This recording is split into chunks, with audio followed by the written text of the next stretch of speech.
Hello team, welcome to another ATP Geopolitics video with myself, Jonathan MSP. This is Ukraine War news update, first part thereof for the 25th of August. 25th of August already, end of summer. It's all over.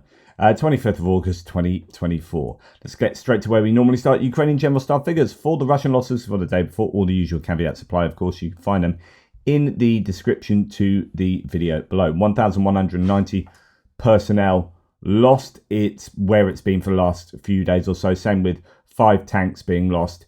We've been hovering around the low figures, just around the daily average or below.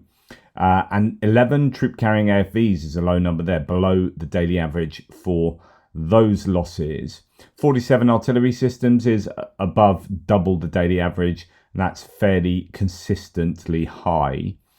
2 multiple launch rocket systems and 1 anti-aircraft warfare system. Good news there. And then we have a massive 92 vehicles and fuel tanks. So a lot of other types of vehicles. Could be that is trucks. Could be it's all-terrain vehicles, quad bikes, golf buggies, motorcycles. I've just seen some imagery of a whole batch of motorcycles being sent to the front line for the Russian, I think all being funded by one person. It's just like, I don't know, 50, 60 brand new motorcycles, something like that. It's just a huge number. And they are proving obviously useful for the Russians. A case of needs must, but then I guess after the fact, realizing that they do have a useful place in their maneuvers. So yeah, the 92 is an exceptionally high number in that category. Don't know what it's made up of. And unfortunately, we don't have an Andrew perpetual loss list for another day today either. Hopefully they'll be forthcoming. 17 pieces of special equipment is very high in that category too. So absent of an Andrew perpetual loss list, I feel a bit bereft, but nonetheless we'll go and look at a few other bits of imagery. This is from Chris P, a video shared here. Found this footage on a Russian mill blogger channel, and they're pretty pissed over the fact that Ukraine is able to evacuate a damaged Tunguska air defense system using the giant US M88A2 armored recovery vehicle in the Kursk region. Actually, that kind of reminds me that something that has been going on up in the Kursk region is that the Ukrainians, and this is, I was listening to Hamish de Bretton Gordon the other day on, I forget what it's on, Bylines TV maybe or something. He was talking about how actually this is how we, British NATO, would do things, which is they are putting air defense systems right in forward positions. And that would be to protect against Russian aircraft as soon as possible and really keep the Russian aircraft at bay. But this is why we are seeing, I forget where it was, but it was something like up here or where they were attacking and they've now subsequently pulled back from. There was a strike on a Ukrainian air defense system and you're thinking, oh my goodness, what's one of those doing there? And it's because they are bringing these air defense systems right up near the front. Really, you could say risky, but actually fairly sensible, really. And here we have an air defense system in the Kursk region, which is significant itself. You know, having air defense systems brought anywhere into this area is, I think, telling you something. And it's all about these combined arms maneuvers and trying to make sure that the opposition doesn't get air supremacy, superiority advantage.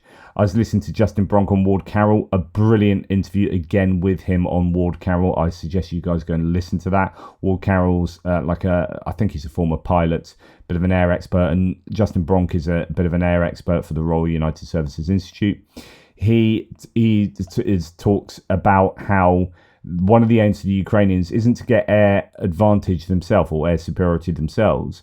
It's about stopping Russia getting that. That's their first objective, and I think placing air defense systems so close to the front line is going to be part of that. But anyway, the fact that they are able to extricate this air defense system and get it back to be repaired is good news. And it also shows that if they're able to do this in broad daylight with a slow-moving recovery vehicle, that the Russians don't have as much drone reconnaissance as they should have, really. They don't have the ability to strike with artillery.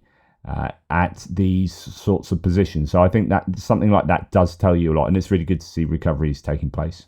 What else do we have? Ukrainian Navy units are destroying a Russian ammunition depot and a 120mm mortar in the Kimburn Spit. When we see really high artillery systems being logged on the daily reports from the General Staff, things like 120mm mortars are going to be part of that. I think the larger mortar systems are included in the artillery losses. Anyway, what's significant about this is it looks to be, there are lots of rumours, right, going around that Ukraine is getting ready to attack, to invade the Kimburn Peninsula, Kimburn Spit, and the Tendriska Spit and Peninsula just below that. Also, possibly across the Dnipro, Zaporizhia, they're amassing forces in Zaporizhia, supposedly. And then possibly attacking up into Bryansk, maybe. Or attacking back up into Belgorod Oblast is another rumour that's floating around. You get all these rumours that would depend on Ukraine having enough troops and material to do that.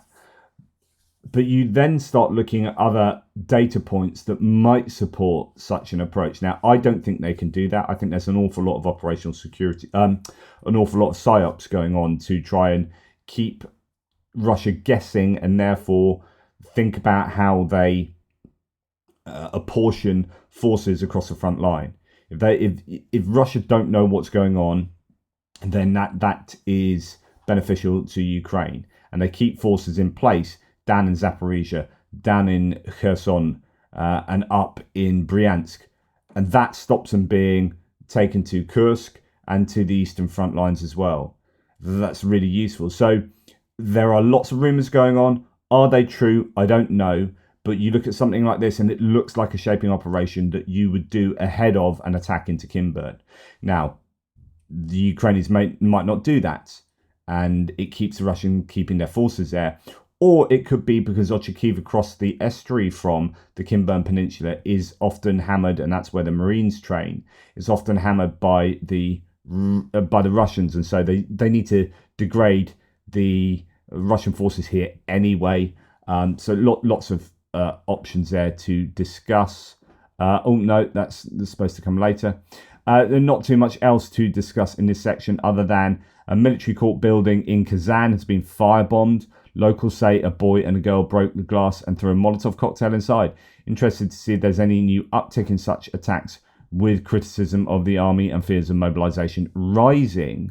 And there have been mobilisation rumours. It turns out that actually police have arrested a 13-year-old boy and his mother following the arson attack on a military office in Kazan. So a 13-year-old boy there involved. Incredible. Right, I need to move that there. Anyway, moving on to distance strikes. So fairly quick through that first section. Ukrainian air defense has shot down 8 out of 9 Shahed drones.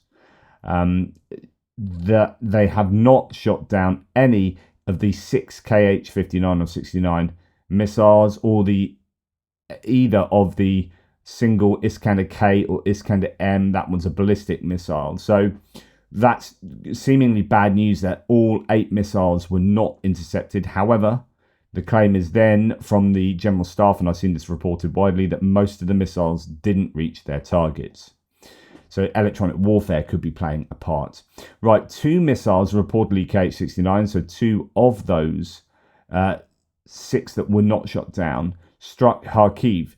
They're going to be difficult to shoot down because it is just over the border from Russia. You can send them fairly close to the target, and that means that you have very little time to acquire the missile itself as a target and therefore shoot it down. So anyway, 2 of these missiles struck Kharkiv. According to the mayor, 1 missile hit a residential area, completely destroying 2 houses and damaging over a dozen others. The second missile damaged a gas pipeline. So far, 6 people have been injured. Additionally, there was another strike on Chuhiv in the Kharkiv region. So it's unlikely that certainly that first missile hitting a residential centre or area was a successful hit of the target. Whether the gas pipeline was what it was aiming for, or whether it incidentally hit that, I don't know. But the claim is that most of those missiles didn't reach their intended target. Of course, they still have to come down, and they will still cause damage as they do. Right, what has seemingly been targeted is a hotel in Kramatorsk. Remember, you've got that semicircle of Konstantinivka, Druzhkivka, Kramatorsk, Slovyansk, and then eventually up to sort of Siversk. A semicircle behind Bakhmut, Chasiv Yar. Kramatorsk is one of these kind of staging places. If you remember, there was that pizza restaurant that was hit, where the Ukrainian journalist was killed, sadly, an author. But anyway, Kramatorsk here, Russia struck a hotel there overnight, injuring foreign and Ukrainian journalists. In the night attack, Russia also hit Chuhiv in the Kharkiv region, as already mentioned, injuring 3 people. Ukraine downed 8 Russian targets overnight. So those are the Shahed drones. So Pierre contacted me this morning to say I wouldn't stay in anywhere where there are basically foreign journalists. You are a bit of a target, and sadly so. It seems to be the way the Russians are doing things. Then you've got claims of Russia bombing Russia. Russians dropped bombs on Belgorod, killing 5 of their own citizens and injuring 12. This is not unusual. We have seen a lot of ordnance go astray, from missiles to bombs to drones inside Russia in various places. Belgorod seems to be a place where a lot of ordnance comes down. It's obviously where most of the weaponry flies over when Russia are attacking into Ukraine. Now, Russian forces have hit Snake Island, as I reported yesterday, but there's now video footage coming out. At least one cruise missile, possibly, is seen impacting the island. According to Russian Telegram channels, they hit GUR and NATO special forces, of course they did, which were brought to the island earlier. So there you go. That's a claim from afar that, a missile has blown up. That's all you can really say with any kind of confidence. So a missile has blown up, seemingly on Snake Island. But Russians are making some fairly big claims on that. I can't say either way. There are also claims that around 5 p.m. yesterday, Russian Telegram channels reported that missiles struck a Ukrainian facility in Slovyansk. So you got Kramatorsk, with that hotel being hit overnight, and then you got Slovyansk as well. It's unknown, but according to them, secondary explosions were heard. Firms data, so the NASA firms provision that shows wildfires, originally was intended to show wildfires, now very useful for seeing where targets are struck and fires ensue, shows that there was fire around 5 kilometers from the claimed location. In March, there was an S-300 destroyed up north, says War Vehicle Tracker. I mean, who knows? So you could have a decoy, as mentioned there. Who knows? But there was basically fire in the Slovyansk area. The claimed location of the fire and the firm's location are actually a little bit different there, so it's worth noting. And then a Ukrainian S-300 had been destroyed further north from there sometime previously. Could this be a replacement for that? Or, who knows? Who knows?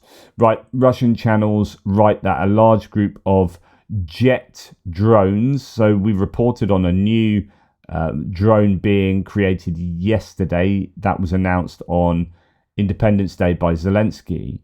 Well, there are claims of a large group of jet drones flying towards temporarily occupied Crimea. That was last night, yesterday evening, just around about 8 p.m. my time, so it would have been about 10 p.m. in the evening. Ukrainian time, have no idea of any news of anything being hit in Crimea, or pretty much most places in Russia yesterday. So there is news, however, of drones attacking Bataisk in the Rostov region. So when you've got the Sea of Azov, Berdyansk, Mariupol, that goes on to Taganrog and Rostov-on-Don, and that's where the massive oil depot has been burning for 6 days or so. I've not heard anything about that recently. I think they're just waiting for it to burn out. I think they've given up on trying to put it out because it's been too dangerous for them. And then there was a kerosene catching fire, and then the town itself, there was a fire in the town, and people are wondering whether they're connected. Anyway, that's in Rostov as well. Last night, apparently drones hit Bataisk, reportedly hitting near a military unit and an airfield. I think it might have been a disused airfield, or at least at once it was disused. Not sure whether it still is. So here you get a map. That's Rostov-on-Don. That would be the Sea of Azov. That is the actual town of Azov, from which the Azov regiment gets its name. and Sea of Azov. That's Bataisk there. Anyway, it seems a fairly significant fire, but that also looks like a grass fire. So the size of it might not dictate the amount of damage. However, firm's data is pretty significant around that area. So there might be some success. Military unit and infrastructure, the local airfield at Bataisk, arrival of Ukrainian drones there. So some fairly impressive photography, imagery coming out from there. But we don't really know at the moment what, if anything, was done. The warehouse at Voronezh that, well, apparently it was still burning yesterday evening. The Russians had evacuated 200 people and declared a state of emergency for 3 nearby settlements. Now, this was a place where they think that new jet drone, missile drone, whatever you want to call it, effectively a sort of cheap cruise missile, if you like, hit. Now, this is really good news. If Ukraine has a capability to effectively send cruise missiles or equivalents, cheap versions, into Russia to do damage like this, then all the whinging and hand-wringing and whatever about Storm Shadows and maybe ATACMS can be put to bed, because if Ukraine can do this themselves, then hey. And that's what I was talking about previously. I have said for a long time that part of the reason why the US might be saying, hey, we don't want our weaponry to be used, is because they've been trying to help or allowing Ukraine to create their own, and they might be very forthcoming, imminently available. And that seems to be the case, that, you know, we've been saying, oh, come on, change the restrictions, and then suddenly Ukraine is able to do it themselves. And that the US might look at that and say, okay, we're delaying this for a month or two, but if you guys can get that up and running then it saves a lot of political problem. The shame is that, of course, by the time that Ukraine have been able to create their own weaponry to do the job of the ATACMS or the Storm Shadows, those targets that they could have hit have now gone off somewhere else.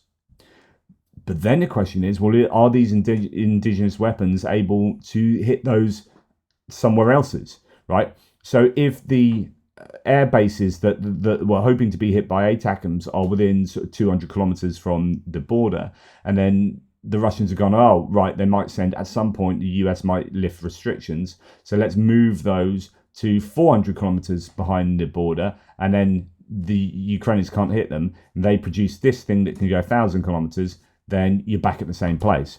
It's all going to be about scale, electronic warfare resilience, but good news that they might have used that, and it's had this incredible effect on what is clearly a huge ammunition storage facility. And if that is something like storage of, I don't know, guided glide bombs, hey, that's really, really good.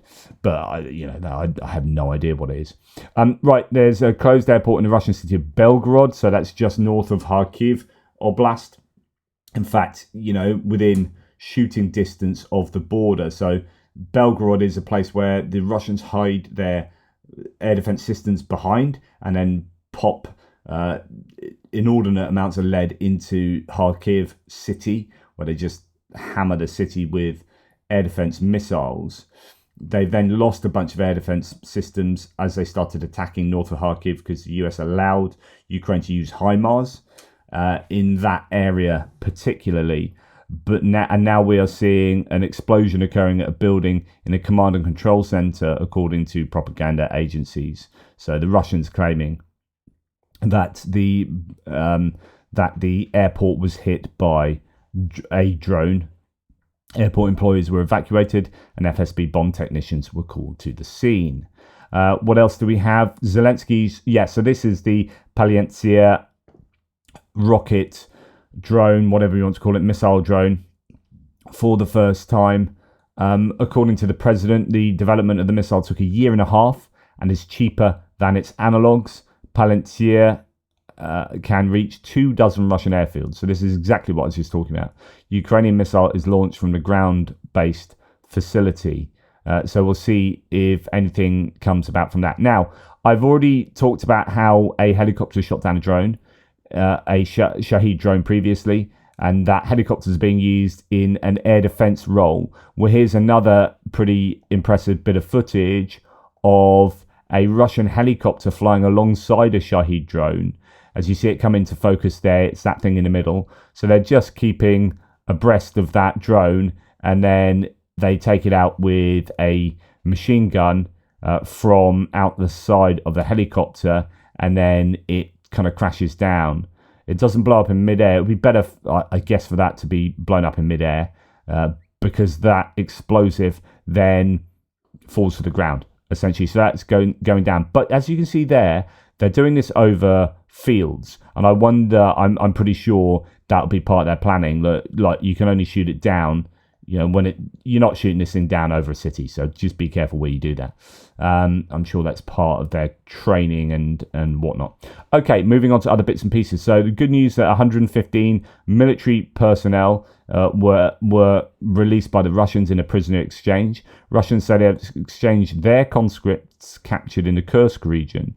It's reported that 115 Ukrainian defenders returned home, and they were a variety of different soldiers and whatnot. Some emaciated, most having undergone months of torture, some in captivity for years. 115 Ukrainian defenders returned home today from Russian captivity in a 115 for 115 exchange. So it's like for like in terms of numbers. Russia and Ukraine exchanged those prisoners through the mediation of the UAE, United Arab Emirates. Ukraine gets back soldiers of the National Guard, the Armed Forces, the Navy, State Border Guard. I think there are those who were also defending Avostal as well, all the way back in the days of Mariupol. Russia gets back conscripts who were captured in the Kursk region. Now, what's interesting here, and this is great, this is one of the successes of the Kursk incursion, is that the exchange fund is being filled, and then they have the Ukrainians have a lot of prisoners to exchange. Now, they are exchanging fresh, young conscripts who don't have that much military training and experience for, it seems, people who have served in the armed forces. Now, question is, can these people get rehabilitated and sent back to the front lines? Are they going to be willing to do that? Are they psychologically in the right place to be able to do that? Because obviously 115 soldiers would be incredibly useful for the Ukrainians, more so than 115 conscripts for the Russians. And the question is, for those conscripts, do they get sent straight back to the front line? All these sort of questions. Now, this is, I think, useful. These conscripts being captured is really useful for the Ukrainians. It's fascinating that you've now got a Russian propagandist calling for those jailed and exchanged conscripts to be we shouldn't exchange conscripts because they surrendered without a fight. Mikhail Polinkov, a close associate of Russian terrorist Evil Gherkin, calls for the Russians not to exchange the conscripts. Some conscripts have gone into battle, honour and glory to them, but those who left without a fight, even after the exchange of their exchange, must be convicted because they're not children, as many write me. Children have been abandoned, etc., with rifles against tanks. They're not children, they're soldiers. So he's like, these pathetic individuals who have surrendered, these surrender monkeys, let's just rearrest them or not exchange them in the first place. I'm sure that's going to go down really well with their parents. Anyway, Putin discussed the situation in Kursk region with Gerasimov. This is a really odd bit of footage here because, as Anton Gerashchenko says, the Kremlin published this weird video. It has no sound and all the papers are blurred. Now, lip readers are needed. Can anyone make out their words? So here we have effectively a silent video. I don't even need to mute it. We have it all blurred. What's important here is we've got Gerasimov there actually doing his job by the looks of it. That's the first time I've seen Gerasimov do something remotely approaching his job role for 8 months or so, maybe more. Remember, he went AWOL because there was a strike in Crimea. It was rumoured that he was injured or killed in that strike. He then went missing for 3 months or so. And I was saying, everyone was saying, where's Gerasimov? Where's Gerasimov? Where's Gerasimov at?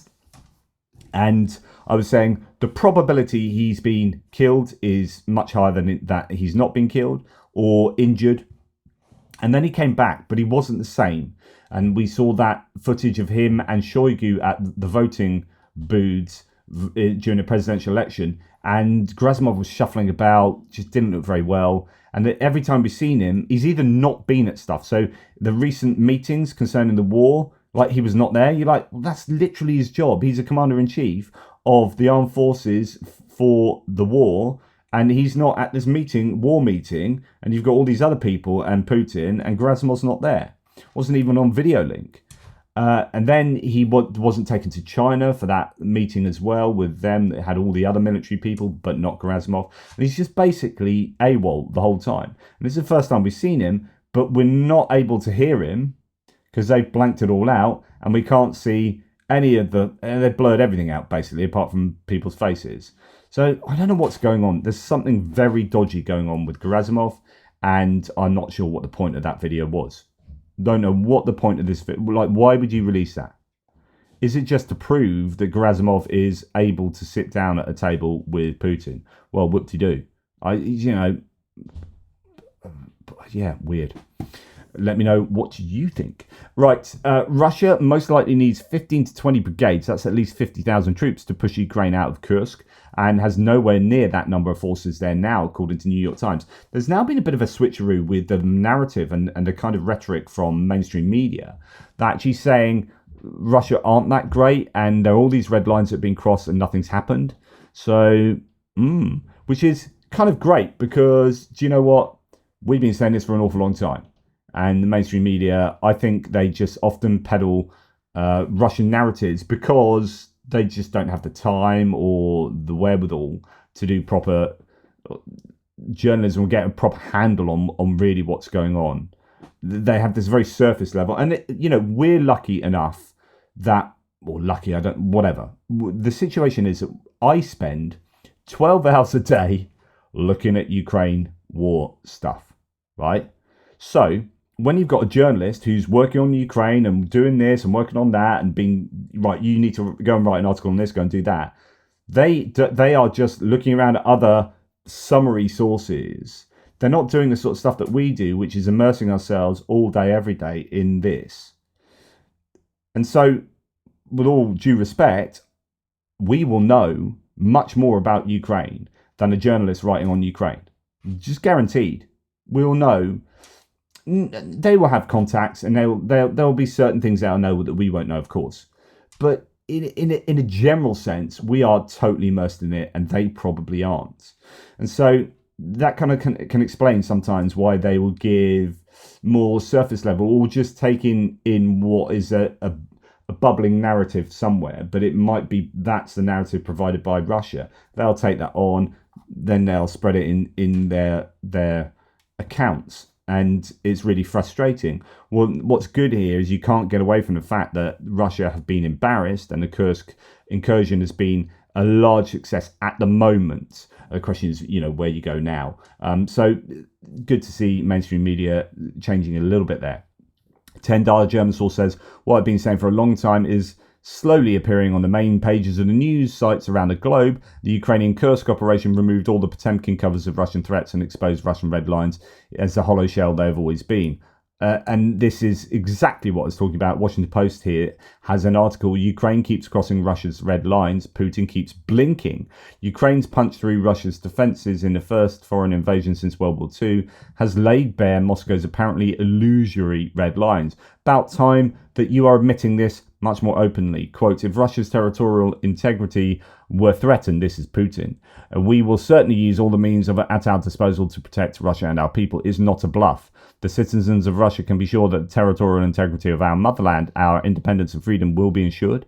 I emphasise this again, with all the means at our disposal, making a clear reference to Russia's nuclear weapons. He was there. So, but yet the Kursk has been invaded 2 weeks now, and the Russians have done very little. Like many previous statements, says Tendar, Putin has issued, this one has turned out to be a lie again. It's a pattern which can be found all the way back when the open war started. Russia needs Western indifference in order to progress, and fails every time when we counter Russian interests, every single time. So when we are strong, Russia is weak. Russia succeeds when we are weak. Whether it was Western-made tanks, ATACMS, F-16, attacks against targets inside Russia, etc., etc., etc., you name it, All Russian threats turned out to be bluffs. Russian red lines only exist to deter or at least delay a weak Western leader from making the right decisions. Some are starting to realize that. Now, talking about Kursk, here is, with unnecessary dramatic music, here is a gif of how, seriously, a gif of how the Kursk operation has gone. And it's quite interesting to see the number of times that the Ukrainians got much further, right, and then pulled back. So the Russians have been able to stop the advances. They have been able to push the Ukrainians back at certain times and in certain different places. But the Ukrainians are slowly building on their successes more recently. They're having more joy, I think, going westwards around Koronovo. At the moment, there's talk that the Ukrainians are fighting well in Koronovo. Reporting from Ukraine's video was on that this morning. There's also joy over here on the kind of southeastern end. I don't know how much success they've got at the moment sort of going north. I presume these are troop numbers rather than any other, they're not deaths or anything.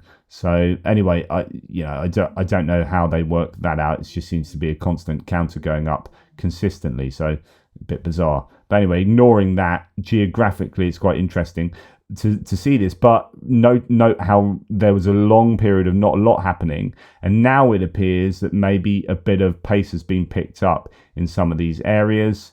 There was good probably 4 or 5 days of not much improvement in territorial gain there for the Ukrainians, but certainly seem to be moving a little bit again. Now, the problem for the Ukrainians is, of course, that the Russians are building fortifications. Andrew Perpetua complains about this a lot, that the Russians are much better at building fortifications than the Ukrainians. They do it a lot more quickly. The Ukrainians need way more excavators. Konstantin's been raising money for this if you want to go and contribute to that. I'm at the moment in the middle.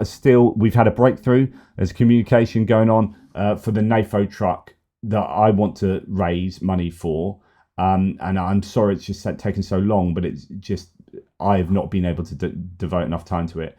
Now that's happening. But in the meantime, if you want to raise money, Konstantin, if you find Konstantin on YouTube through Andrew Perpetua, go and watch his live streams. He is doing really good work in trying to raise significant money to buy excavators to get stuff done. He's had 2 of his excavators he's raised money for seen in Kursk, in the incursion into Kursk, being used by the Ukrainians. That's fabulous. But they need way more of that stuff because the Russians they do a better job of building fortifications, which means they do a better job of defending. Effectively, they've got hundreds of kilometers of trenches that they build really very quickly, and it's really frustrating. Okay, 70% of Ukrainian reserves for this summer offensive are uncommitted, says PS01. I don't know how true this is. There are all these rumors flying around that Ukraine has a load of troops that are uncommitted and they're getting ready to attack in X, Y, and Z place. Russian mill blogger disagrees with the assessment by most of the peers, or from Julian Rurka, a Ukrainian propagandist of German origin. The Prokrovsk direction is not significant. Ukrainian full arsenal is waiting in several strategic places. That's the claim. So Zaporizhia is one of them. Odessa area for an attack on Kimburn Peninsula, as mentioned, maybe Bryansk, maybe here, maybe there. Just so many rumors going on. Geopolitical Hub here says allegedly Ukraine has 4 brigades and 100 armored vehicles massed in the direction of Vasilivka, primed for a push towards Tokmak and eventually cutting Russian forces to the west in Kherson off. So this would be after the Russians have got rid of their forces here to go and help in Kursk. Now's the time to attack here near in Zaporizhia on the way to Tokmak. But as Intel Schizo points out, 4 brigades isn't enough. Last year's failed counteroffensive utilised 40 plus brigades across Zaporizhia and Donetsk Oblast. Robotna alone had over 10 brigades and failed to reach beyond the 3rd Russian line of defence. The area is heavily fortified and mined and still getting supply from Donetsk, Melitopol, Mariupol, Crimea and Berdyansk. They can try, though they're going to need a lot more firepower that could be used in across defense and counterattack. The only way this works is if they cut Russia off logistically, which would need rail bridges on the border with Russia and Ukraine to be destroyed, along with road bridges, and destroying Kerch Bridge, among serious campaigns aimed at destroying Russian depots and supply caches, and with large groups of troops still needed for the attack. Russians are still in panic mode, seeing ghost Ukrainian task groups every time they blink. So what is going on here is genuinely what's happening. Are the Ukrainians, do they have enough material and personnel to mount serious attacks elsewhere, or are these psyops operations that keeping the Russians seeing these things and then panicking about them, which is exactly, that's my personal thought, is the latter, is that the more the Russians panic, the more they keep troops in position, and the more they keep troops in position, the fewer troops that they can send as reserves to Pokrovsk or to Kursk, and the better that is for the Ukrainians. The Ukrainians would like the Russians not to move any troops, keep kind of bumbling along all across the front line, while the Ukrainians just go and make hay in Kursk. According to the report from two majors, the Ukrainian armed forces are continuing their disinformation campaign, suggesting all of these things are arranged in a way. This isn't just fluke. Suggesting potential strikes not only in Kursk, but also in Bryansk Oblast, Zaporizhia, and even hinting at a landing operation in Kherson Oblast. So here you have the two majors. I'm not going to read that out to you. You can pause the video and read the two majors' Telegram channel, Russian Telegram channel, but talking about how this could well be disinformation coming from the Ukrainians. And then Russian war correspondent Sladkov, currently in Belgorod, so that's north of Kharkiv, has observed a troubling trend. Local residents are dissatisfied with the Russian military's inability to protect them. According to him, the discontent is growing quite vocal. So you have Belgorod and Kursk residents having either anger with the Russian authorities or outright support for the Ukrainians. So when we go across to Kursk here are residents of a Ukrainian now occupied Russian town pledging their allegiance to Ukraine. Sudzha, so Sudzha, one of these main places, Sudzha is Ukraine. Now, of course, there is an interesting history in Kursk that was Ukrainian until 1912. So there are connections. Some of these border areas, they do speak a kind of dialect, Ukrainian dialect, or a mix between the languages. And so it's not all that surprising that you might see this. Of course, she says, of course, it's our Sudzha is Ukraine. So there you go. Whether that is just, whether they're saying that just because, whether that's something they genuinely believe, I don't know. But there is, you've got a Russian mill blogger talking about discontent among local populations in these border areas with the Russian government. Now, discontent has gone even further because this has not been reported that widely. And actually, it was sent to me by Matt Bishop. I was going to talk about this the other day, but I didn't have enough sources on it. I just kind of went by the wayside. Here, this is from the Irish Star, so it's not the greatest source. But Vladimir Putin faces a coup over Ukraine's failure as Russia teeters on a brink of disaster. So it's all quite doomy. But what has happened is another Prigozhin, although not nearly as powerful and popular, Georgy Zakrevsky, who founded Paladin Private Military Company, a group similar to the now defunct Wagner militia and with loose ties to the Kremlin, has made a scathing attack on Putin in a video message. Paladin PMC, which boasts around 300 fighters, so it's not like the 50,000 of Wagner by any stretch, has been involved in conflicts globally, including in Syria and Africa. In his video outburst, Zagrevsky held Putin personally responsible for the military blunders in Ukraine. He further accused Putin of being the root cause of Russia's economic and societal problems, calling on the military to overthrow the tyrannical leader and liberate the nation. Our country is not just on the brink of disaster or already right next to it. Our country is already in trouble, in big trouble, he declared.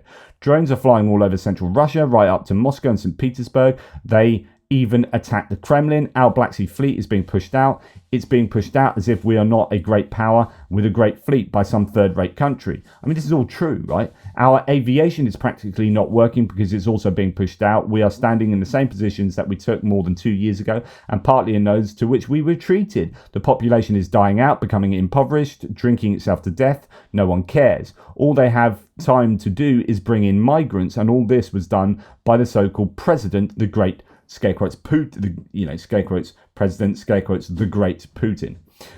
The video has been widely circulated among Russian troops, signaling a significant threat to the Kremlin. So the more this, it's like a virus that contagiously spreads throughout, in hopefully the army, to get them disenchanted and to get morale dropping. Hopefully this is the first of many such outbursts, I would hope. And it's just trying to join the dots. When you look at what the population is saying, when you look at social media analyses that have shown that support for Putin is dropping in the Russian population, and when you see prominent military leaders go off on one against Putin, then you're thinking this is all looking good for Ukraine. But I don't want to be too positive because Ukraine are having an awful lot of trouble on the eastern front lines. And of course, the article goes on to talk about Prigozhin's antics. Right, on a completely different note, Usyk, the first thing I note about this is how small Zelensky is. We already know he's a small guy, but my goodness, Usyk is big. He's a massively accomplished boxer, and he's about twice as big as Zelensky. Anyway, he's come back with the champion belt that he won defeating Tyson Fury, and there will be a rematch, I believe. And he's given it to Zelensky, which is really, really nice.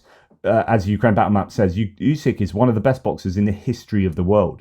Maybe the best. So I'm not really a boxing person. I can't talk to any of these claims. Certainly the best on earth now. He has done the unthinkable and become the undisputed in cruiserweight and then heavyweight within 6 years. So he's gone up these weight categories and won at both. He's the first undisputed heavyweight champion in over 24 years. So he has evidently become quite good. But I reckon, to be honest, I could take him. I'm not bragging, but I'm pretty useful with my old jab and got a pretty decent. If it's Queensberry rules, he'd have no chance. Naturally. Right, Alexander Dugin, who's the nationalistic philosopher of ill repute who underwrites Putin's thinking. He's a terrible human being. He's talking about Durov's arrest here. So I'm going to talk about this in the Geopolitics video, but the guy who is the French-Russian guy who started Telegram, is the CEO of Telegram, has been arrested in France. It's all rather good news because anyway, we'll get to that later. But Dugin has said that Durov's arrest, he says that Russia's enemies are moving fast, and that means, he says, it's time for the Tsar, that's what he calls Putin, to execute liberals. Hey, this is what freedom looks like in Russia. You're a liberal, are you?